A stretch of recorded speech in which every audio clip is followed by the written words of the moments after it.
शिव का स्मरण करो। पूर्णिमा के दिन चावल का एक आखा दाना जानते हो, पूरा खंडित चावल नहीं, कितना चावल, एक दाना चावल का शंकर भगवान के शिवलिंग पर समर्पित करिए।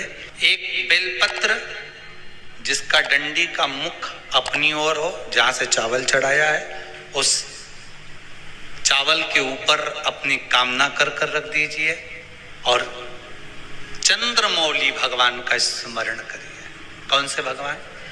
शंकर भगवान का सर्वश्रेष्ठ सुंदर नाम है चंद्रमौली। चंद्रमौली भगवान का स्मरण करिए।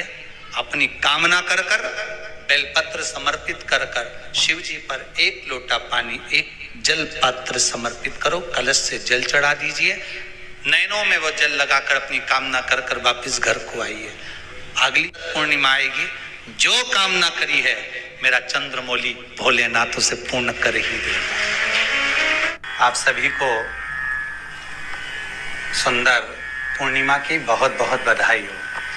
बाबा विश्वनाथ की कृपा आप पर सदा बनी रहे। आ गया पूर्णिमा की रात्रि। बड़े से बड़ी बीमारियां, बड़े से बड़े रोग, बड़े से बड़े बड़े कष्ट इस पूर्णिमा की रात्रि को छूट जाते हैं। दमे की बीमारी, श्वास की बीमारी, अनिद्रा की बीमारी, रात्रि को जगना, ये सारी बीमारियां पूर्णिमा की रात्रि को अगर व्यक्ति अपने जीवन को सुखमय बनाए, अपने जीवन को आनंदमय बनाए तो सब छूट सकता। पूर्णिमा की रात्रि को पीपल के पत्ते 5 लेकर उसके ऊपर खीर डालकर रात्रि को खा लेने से महाराज दमे की बीमारी, श्वास की बीमारी रुक जाती है। वो बीमारी बढ़ती नहीं है, उससे कष्ट नहीं होता। जिन बच्चों के नेत्र कमजोर होते हैं, रोशनी कमजोर होती है, पूर्णिमा के दिन रात्रि को 12 बजे भगवान चंद्रदेव का दर्शन कराइए। 5 से 7 मिनट तक नयन मिलाए चंद्रदेव के साथ और बाद में एक पीपल के पत्ते पर खीर जो चंद्र के नीचे रखी हुई है उसी खीर को चटा दीजिए। फिर चंद्र का दर्शन कराओ, फिर खीर को चटा दीजिए। महाराज नयन की ज्योति बढ़ती है, नींद नहीं आती तो निंद्रा देवी प्रवेश करती है, निंद्रा अच्छी आती है, आनंदित होता है। महाराज जिस व्यक्ति के शरीर में गांठ पड़ जाती हो, शरीर काला पड़ जाता हो, चट्टे पड़ जाते हो या दांत खाज खुजली हो जाता हो, उसके लिए भी पूर्णिमा की रात्रि को 12 बजे महाराज भगवान चंद्रदेव के लिए 21 दिए जलाए जाते हैं। उस 21 दिए की कालोज एक थाली में इकट्ठी करी जाती है। कालोज को इकट्ठी कर कर शरीर में गाय के घी के साथ में जहां जहां जगह पर चट्टे हैं, गांठ है, वहां लगाया जाता है। उसको 5 या 7 दिन लगाइए। उसके बाद में रोज प्रतिदिन लगाने के आधे घंटे बाद स्नान कर लीजिए, आराम लगना प्रारंभ हो जाता है। आज पूर्णिमा की रात्रि से लेकर कार्तिक पूर्णिमा की रात्रि के बीच में जो दामोदर भगवान का, कृष्ण का, शिव का मंगल आनंद करेगा, अभिषेक करेगा, पूजन करेगा, स्मरण करेगा, उसके सारे दुख दरिद्र दूर हो जाएंगे। रात्रि को आप बड़े प्रेम से खीर बनाओ, चंद्रदेव की साक्षी में रखो, भोग लगाओ भगवान श्री हरि को। बन सके अगर लक्ष्मी की कमी है, लक्ष्मी नहीं आ रही है, व्यापार नहीं चल रहा है, तकलीफ बहुत ज्यादा है, घर में कष्ट है, कर्जा ज्यादा है, तो एक तांबे के कलश के ऊपर, तांबे के कलश में पानी भरना, कटोरी रखना, उस पे लक्ष्मी जी की मूर्ति रखना। लक्ष्मी जी की मूर्ति नहीं हो तो चांदी का सिक्का रखना। उसके सम्मुख में आप 31 दीपक घी के लंबी बाती के जला देना। महाराज एक एक कमल गट्टा उस 31 दिए के अंदर डाल देना और लक्ष्मी जी का पूजन करना, लक्ष्मी जी का स्मरण करना, खीर का भोग लगाना, पान के पत्ते पर खीर रखना, 5 पत्ते पर खीर का भोग लगाना और माता लक्ष्मी से विनती करना।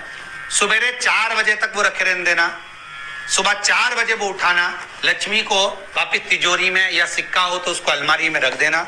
जो खीर बनी है वो प्रसाद के रूप में सुबह 8 बजे, 10 बजे, 9 बजे जब खाना हो प्रेम से पाना। माता जो दिए लगाए हैं वो ठंडे हो गए होंगे, उनको रखे रहने देना, बाद में काम आते रहेंगे, या दिए विसर्जन करना हो तो आपकी मर्जी है।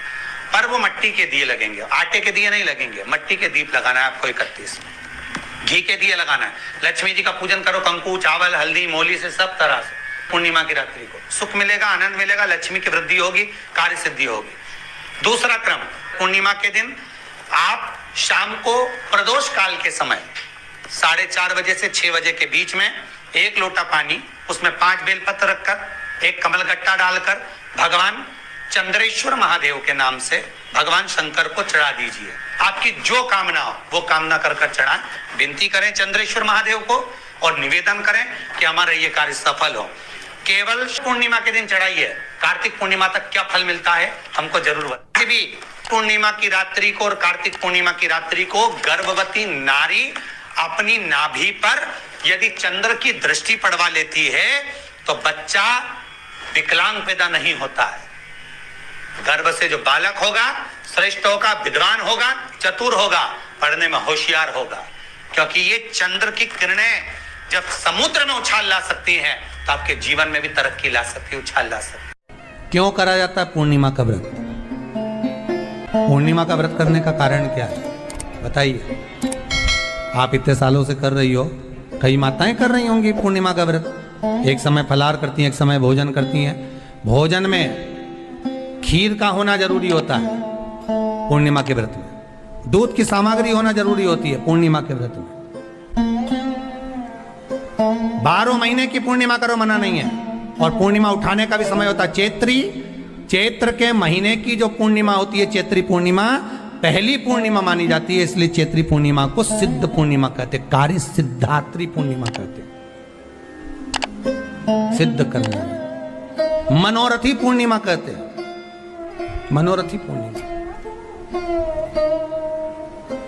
इसलिए पूर्णिमा का व्रत कहां से उठाया जाता है? चैत्र के महीने की पूर्णिमा से पूर्णिमा का व्रत उठाया जाता है कि मैं महीने की पूर्णिमा करूंगी तो वो चैत्र पूर्णिमा से उसको उठा लिया जाता है। पर उसका एक नियम रहता है, आप फलाहार करें अपनी जगह पर है, पर एक समय भोजन कर रहे हैं वो अपनी जगह पर, भोजन के साथ में मीठे के साथ थोड़ा दूध की सामग्री होना जरूरी होती है। और क्यों करते हैं पूर्णिमा का व्रत? किस लिए किया जाता है, क्यों करा जाता है? उसका व्याख्यान वर्णन शिव महापुराण के अंतर्गत स्कंद पुराण में लिखा गया। स्कंद पुराण में वर्णन किया है श्री वेदव्यास जी महाराज ने। कहा ये पूर्णिमा का व्रत इसलिए किया जाता है कि व्यक्ति का जब मन गलत भ्रम में जाने लगता है, मन जब गलत जगह पर जाने लगता है, तो ये मन को गलत जगह पर ले जाने वाला कौन होता है? तो कहा ये चंद्र होता है। व्यक्ति की राशि के अंतर्गत, व्यक्ति की पत्रिका के अंतर्गत, व्यक्ति की ग्रह दशा के अंतर्गत जब चंद्र बेकार चलता है तो व्यक्ति अच्छा करते करते भी बेकार करने लग जाता है। चंद्र डोल रहा है। कई माताएं कहती हैं गुरुजी हमारे बेटे को आशीर्वाद दीजिए, बहुत गलत संगत में जा रहा है, मतलब समझ जाना कि चंद्र गड़बड़ जा रहा है। बेटी अगर गलत मार्ग पर जा रही है, बेटी अगर गलत संगत में जा रही है, किसी अन्य व्यक्ति की ओर आकर्षित हो, चंद्र गड़बड़ हो रहा है, उसका चंद्र कहीं जा रहा है।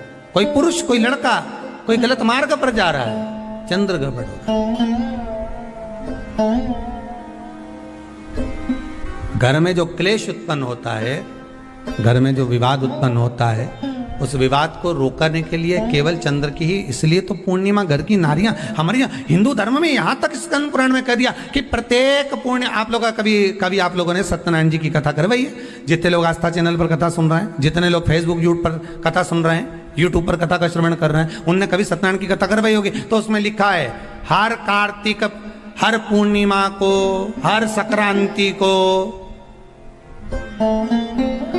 ब्राह्मण सत्यनारायण भगवान की कथा या राजा या वैश्य कथा को कराता था या बढ़िया कथा कराता। सुनी कि नहीं सुनी ये बात? सत्यनारायण भगवान की कथा में लिखा है, स्कंद पुराण के अंतर्गत जो सत्यनारायण भगवान की कथा का स्मरण किया उसमें लिखा है प्रत्येक संक्रांति पूर्णिमा को सत्यनारायण की कथा करवाने लगा और ये योनि को प्राप्त हुआ, इस योनि से छूटा, इस योनि में गया। लिखा है, सब कुछ लिखा है। अब उत्ते से समझ जाओ कि पूर्णिमा को सत्यनारायण की कथा करने का बोला, तो पूर्णिमा कोई सत्यनारायण की कथा का क्यों बोला? वैसे तो रोज कराओ सत्यनारायण जी की कथा, प्रतिदिन कराओ, मना नहीं है। आप क्या कोई विशेष फंक्शन है आप सत्यनारायण जी की कथा करवा, पर पूर्णिमा संक्रांति को और संक्रांति को पूर्णिमा को सत्यनारायण की कथा का स्मरण क्यों करवाया गया? क्योंकि पूर्णिमा के दिन अगर ये भगवान का व्रत रख लेगी, पूर्णिमा के दिन अगर ये खीर का प्रसाद बना लेगी, थोड़ा सा दूध की कोई सामग्री बना लेगी और भगवान को भोग लगा देगी, भले सत्यनारायण भगवान के भाव से बनाए, भले सत्यनारायण जी के निमित्तार्थ बना, पर अगर इसने सत्यनारायण भगवान के निमित्त से बना, पर पूर्णिमा के दिन अगर ये व्रत रखेगी, उपवास रखेगी या कोई सामग्री बनाकर भगवान की पूजन कर लेगी, तो इसके घर में जो अशांति है वो शांति में बदल जाएगी। इसलिए कई घरों में आज भी सत्यनारायण भगवान की पूजन हर पूर्णिमा को करती है। माता किताब लेके बैठ जाती है, तुरंत उन्हें ऑफिस जाना, कहीं काम पे जाना, और तुरंत उसने जल्दी जल्दी कलश रखा, कलश नहीं भी रखे तो भगवान की पूजन कर को रखे, ब्राह्मण देवता को बुला लेगी, ब्राह्मण नहीं आएंगे तो खुद कर लेगी, पर करती जरूर है। इतना सा आटा सेक लेगी, पंजेरी बनाई, सीरा बनाई, मिठाई रख दो, कुछ भी करेगी, पर सत्यनारायण की कथा कर ले, उसका मन लग गया उसमें। मतलब पूर्णिमा को करना है, उसको करने से क्या होता है? शांति रहती, शीतलता रहती। जिसके घर में हर महीने की पूर्णिमा को खीर बनती हो, ध्यान दीजिएगा, बहुत सुंदर संवाद चल रहा है, बहुत ध्यान देने वाली बात है। प्रत्येक महीने की पूर्णिमा को जिसके घर में दूध की सामग्री बनती हो, दूध की सामग्री तैयार होती हो, खीर प्रसाद तैयार होता हो, उसके घर में कभी क्लेश नहीं हो सकता। चाहे सास बहू एक दूसरे के सामने वो कहे ना, वो सांप और नेवले की लड़ाई क्यों ना, फिर भी शांति हो जाती है।